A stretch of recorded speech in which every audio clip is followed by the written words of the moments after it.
Assalamualaikum warahmatullahi wabarakatuh.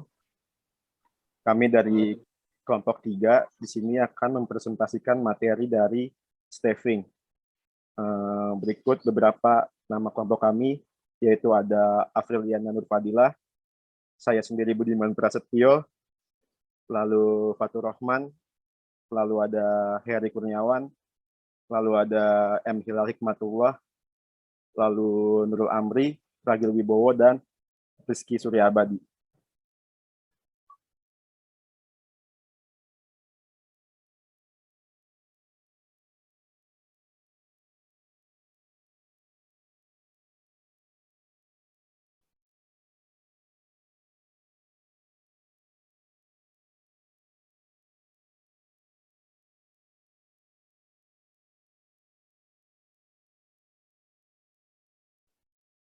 Ya, yang pertama adalah pengertian staffing.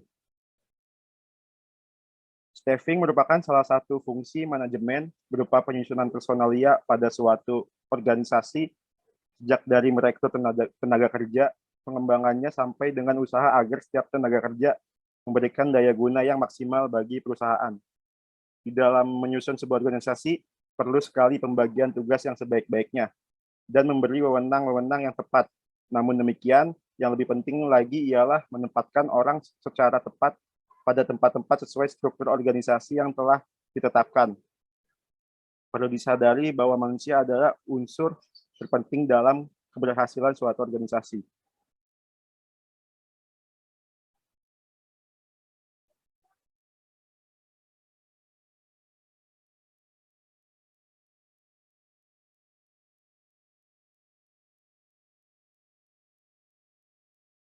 Lalu slide berikutnya akan dijelaskan oleh Afriliana.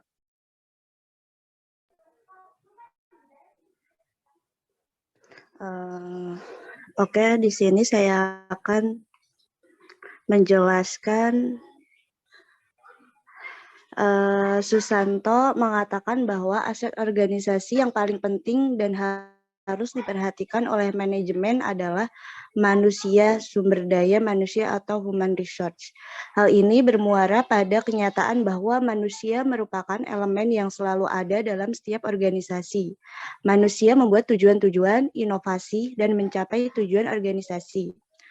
Menurut Terry, menyebutkan bahwa staffing merupakan kegiatan merekrut, memilih, mempromosikan, memindahkan, dan pengunduran diri dari para staf organisasi.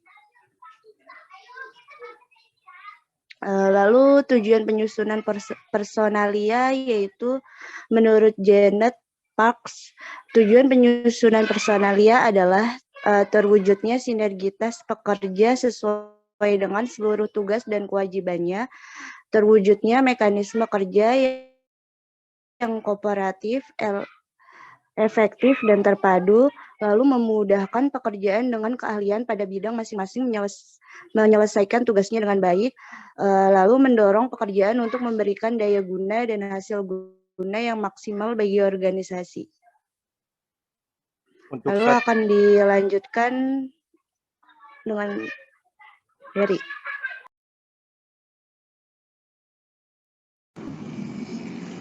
Ya, untuk prinsip 2, untuk nomor 2, prinsip penyusunan personalia.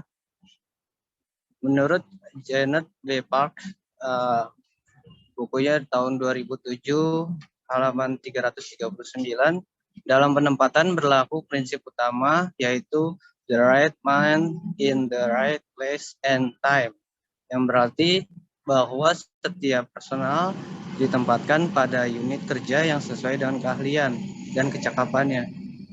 Dengan demikian, suatu pekerjaan atau tugas dalam unit kerja dilakukan oleh orang yang tepat dan mendapat hasil pekerjaan yang optimal. Jika prinsip ini tidak diterapkan dan menempatkan personal pada tugas dan jenis pekerjaan yang bukan keahliannya, maka akan menghambat upaya pencapaian tujuan administrasi itu sendiri, sebab hasil dari pekerjaan tersebut cenderung kurang berdaya guna bagi organisasi.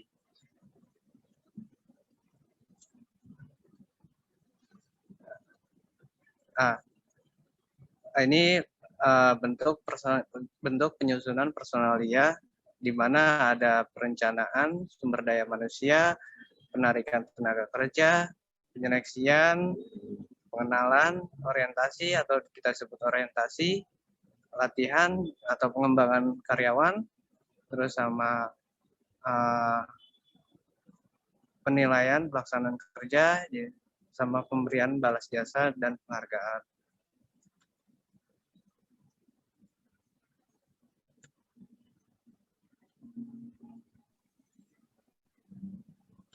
Baik, di sini selanjutnya saya akan menjelaskan tentang perencanaan sumber daya manusia. Pemenuhan kebutuhan organisasi untuk mengisi posisi tertentu, untuk itu perlu adanya perencanaan yang terdiri atas penentuan jabatan yang di kemampuan yang dibutuhkan serta jumlah yang dibutuhkan. Pemahaman pasar tenaga kerja potensial, pertimbangan kondisi permintaan dan penawaran karyawan. Apabila suatu perusahaan membutuhkan tenaga kerja baru, maka perusahaan akan mencari orang yang cakap dan terampil untuk mengisi tugas yang kosong tersebut, serta mempunyai motivasi untuk melakukan misi dan tujuan perusahaan tersebut. Perusahaan bisa memperoleh tenaga kerja tersebut melalui sumber, yaitu sumber dari dalam perusahaan atau dalam internal, dan sumber dari luar perusahaan atau dari eksternal.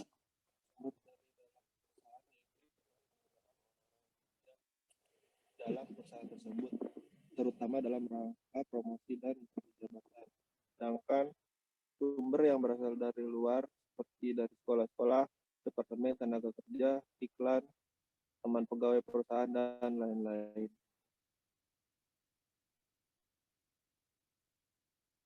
Lalu ada penarik.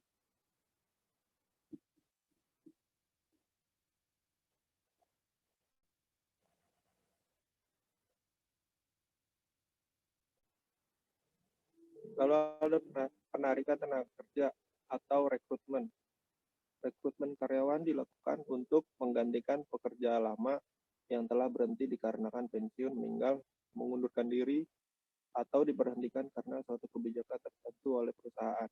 Pada organisasi fitness center, penambahan dan rekrutmen jumlah karyawan atau instruktur juga disesuaikan dengan penambahan jumlah pendaftaran member baru.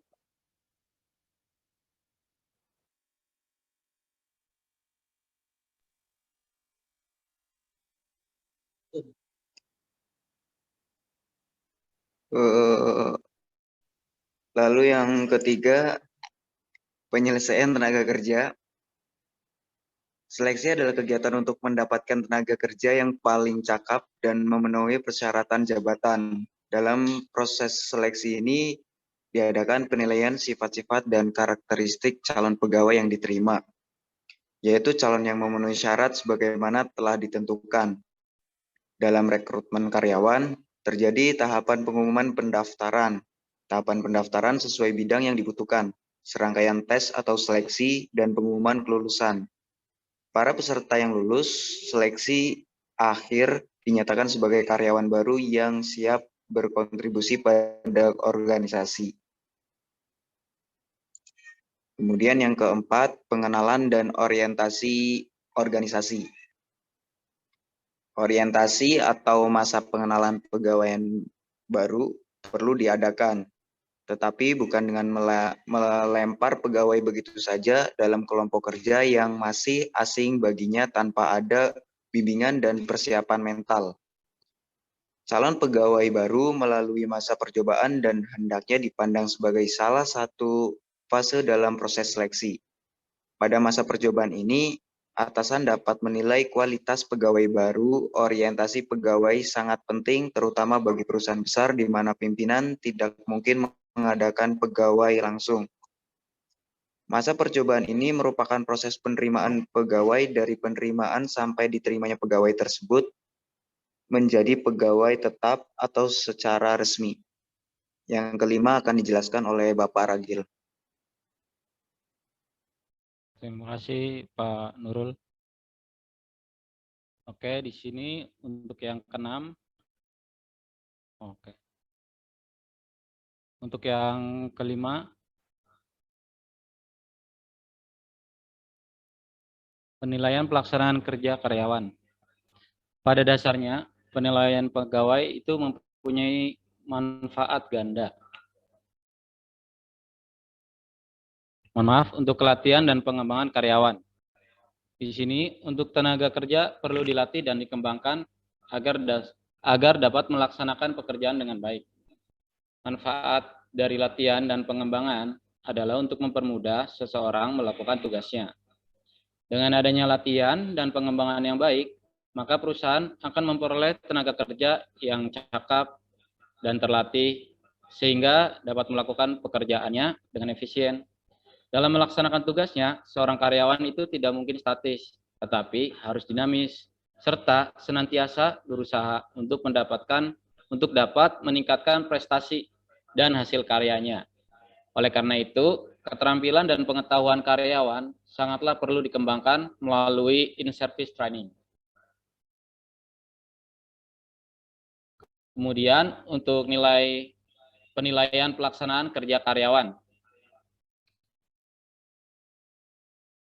Pada dasarnya, penilaian pegawai itu mempunyai manfaat ganda karena dapat digunakan sebagai alat dalam mengambil keputusan seperti untuk pembayaran upah gaji, bonus, alat, dan pemberian nasihat pada pegawai. Penilaiannya sebaiknya dilakukan oleh suatu tim yang terdiri dari atasan langsung sebagai ketua, psikolog, dan seseorang lainnya sebagai anggota. Penilaian karyawan itu mengacu pada sistem karir dan hasil prestasi kerja. Pada sistem karir, yang dilihat itu adalah kecakapan karyawan yang bersangkutan, pengalaman dalam bekerja, kemudian kesetiaan pada organisasi, pengabdian dari segi lamanya waktu bekerja, dan syarat objektif lainnya.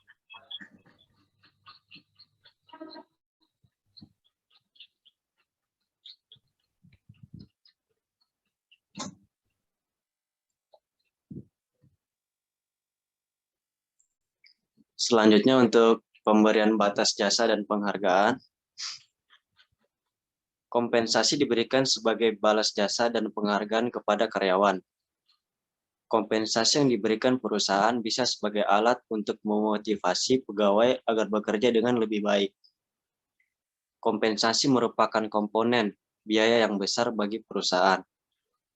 Hal ini perlu mendapatkan perhatian agar biaya yang dikeluarkan tidak sia-sia. Pemberian balas jasa di sini meliputi pembayaran insentif atau gaji harus adil, layak, tepat waktu sesuai dengan peraturan yang berlaku, dan memberikan kepuasan kepada semua pihak, baik karyawan maupun atasan atau pimpinan. Dengan adanya langkah-langkah tersebut, perusahaan mengharapkan bisa memperoleh tenaga kerja yang benar-benar sesuai dengan kebutuhan dan dapat bekerja dengan efisien dan efektif sehingga terjadi peningkatan produktivitas kerja dan sebagai dampak akhirnya perusahaan mencapai tujuannya. Selanjutnya akan dijelaskan dan akhir dari penjelasan ini kesimpulan dengan Bapak Surya. Ya, berdasarkan dari uraian di atas yang udah dijelasin sama teman-teman saya, dapat disimpulkan bahwa manajemen staffing bukanlah kegiatan manajemen yang mudah. Perlu banyak pertimbangan yang harus dijalankan, dan tentunya harus akurat, karena jika terjadi kekeliruan, maka akan menimbulkan kekacauan dalam pekerjaan yang akhirnya menimbulkan ketidakprofesionalan. Dan juga staffing juga sangat penting dilakukan agar divisi yang ada di dalam perusahaan dapat dipenuhi kebutuhannya secara merata. Demikian atas presentasi kami dari kelompok 3 ya. Kurang lebihnya mohon maaf. Wassalamualaikum warahmatullahi wabarakatuh.